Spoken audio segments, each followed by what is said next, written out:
یہ ہے doctor Naveed Alam, doctor of medicine, اور یہ میرے دوست حبیب اللہ کا بیٹا ہے، اور الپورے سے یہ 22 کلومیٹر کل رات اس نے میرے ساتھ پیدل سفر کیا ہے، اور میں بار بار تھکتا تھا، آرام کرتا تھا، اور یہ بندہ ماشاءاللہ کہیں میں اس کو نظر ہی نہ لگا دوں تو ابھی یہ میرے ساتھ چل رہا ہے شانگلہ ٹاپ کی طرف. یہ کوئی 12 کلومیٹر اندازاً ہے. ویسے کلومیٹرز کے بارے میں ہمارا جو حساب کتاب ہے نا، وہ مجھے صحیح نہیں لگا. گوگل پہ ایک ہوتا ہے، سرکاری دوسرا ہوتا ہے، اور پھر جب ہم کاؤنٹنگ کر کے پہنچتے تو کچھ اور ہوتا ہے. ابھی ہم نے اپنی سرزمین کو صحیح طریقے سے ناپا نہیں ہے.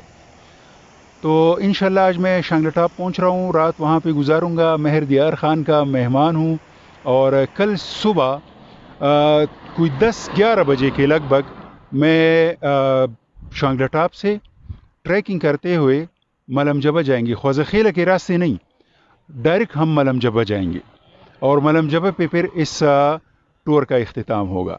ابھی میں آپ کے کمنٹس پڑھوں گا، میں جواب دینے کی کوشش بھی کروں گا. لیکن جب میں یہ ٹرپ شروع کر رہا تھا تو میرے کوئی اتنے بڑے خاص مقاصد نہیں تھے. اپنی ذاتی وجوہات کی بنا پر میں اس ٹرپ کے لیے نکلا تھا.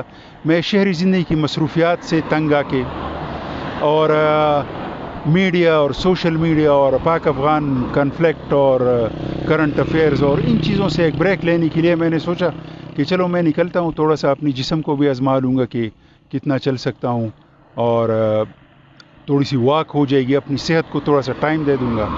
لیکن جب میں چل پڑا ہوں، آج میرا 9واں دن ہے، تو جو مقاصد مجھے حاصل ہوئے ہیں، میں تو کہوں گا کہ میں سوچ بھی نہیں سکتا تھا کہ اس وقت کے نتیجے میں یہ باتیں میری سمجھ میں آئیں گی. ویسے تو انسان کو کا خیال ہوتا ہے کہ مجھے سب پتہ ہے، مجھے ہر چیز کا پتہ ہے، لیکن جب پتہ چلتا ہے تو پھر پتہ چلتا ہے کہ مجھے پتہ نہیں تھا. تو اس سفر میں دھوپ اور چھاؤں کا فرق اور انسان پر اس کے اثرات، پھر چڑھائی اور اترائی اور انسانی زندگی پر اس کے اثرات، اور یہ جو ہم شہر میں واک کرتے ہیں، تیز تیز چلتے ہیں، سانس پھول جاتی ہے، بہت اچھی بات ہے. لیکن واک میں اگر چڑھائی نہ ہو تو ابھی مجھے لگتا ہے کہ وہ ایک صحیح واک نہیں ہوگی.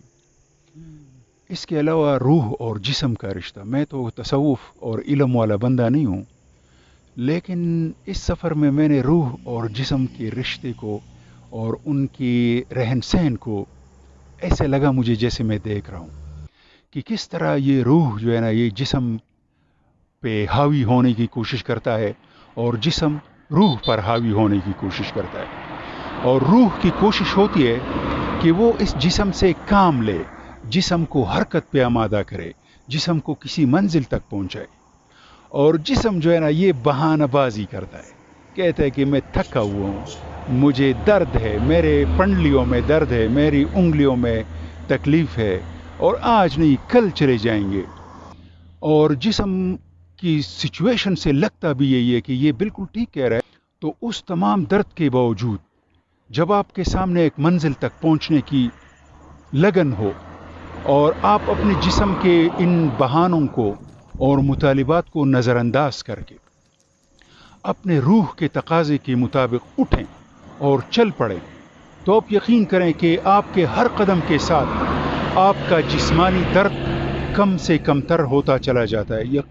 یقین یہ ہڈیوں کا درد اور جوڑوں کا درد، یہ تو ایک مطلب کہ ورچوئل ٹائپ کی چیز ہے نا.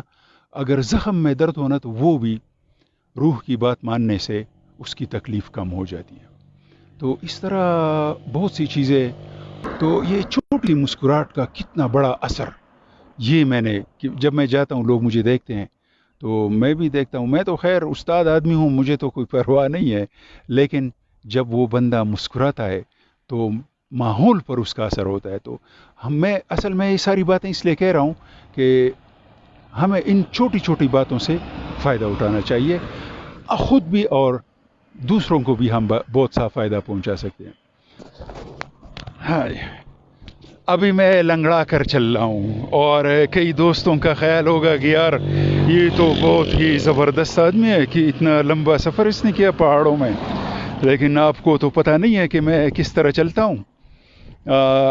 بالکل بزرگوں کی طرح آرام آرام سے، سینئر سٹیزنز کی طرح.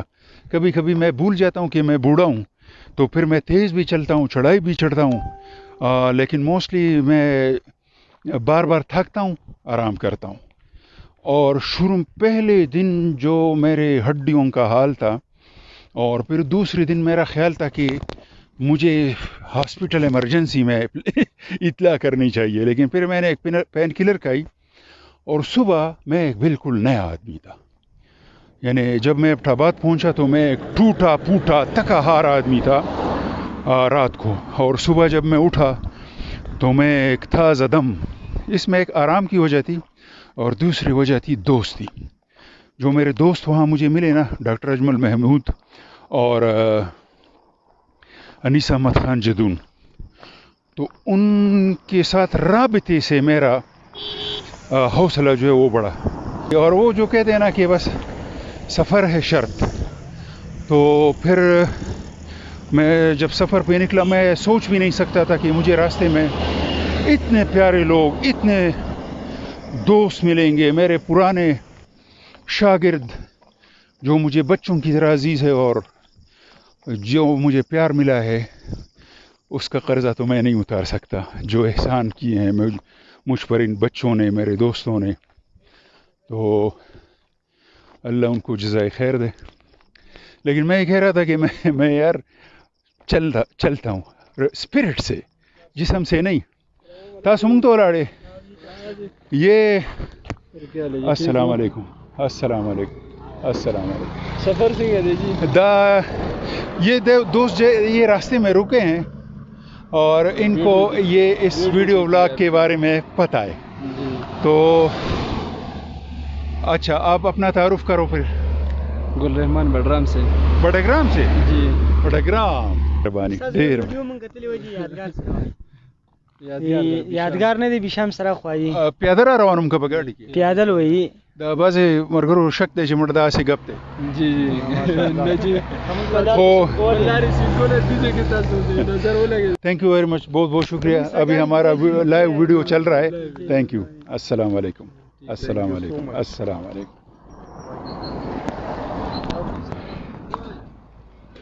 یہ ہے پختونخوا، یہ ہے پاکستان. محبت اور اپنائیت. تو آج میں نے کافی لمبی تقریر کی ہے، اور آج میرا خیال تھا کہ جو میں روٹین کی ویڈیو کرتا تھا تو چڑھائی چڑھتے ہوئے تو میرے لیے مشکل ہے، اور میں ذہن میں بھی کچھ نہیں تھا کہ میں کہوں گا کیا. اگرچہ ایک تو میں یہ ڈاکٹر نوید عالم کے بارے میں بتانا چاہتا تھا، اور عام طور پر یہ بیٹے جو ہے نا یہ اپنے باپ کے دوستوں کے سے دور رہتے ہیں، لیکن اس بچے نے جس طرح مجھے ریسیو کیا ہے اور پھر 22 کلومیٹر چلتا رہا میرے ساتھ، اور پھر جگہ جگہ اس نے کبھی دوستوں کو، کبھی کسی ریسٹورنٹ میں 22 کلومیٹر میں 3 مرتبہ اس نے مجھے چائے پلائی. جگہ جگہ ٹھنڈا تازہ چشمے کا پانی.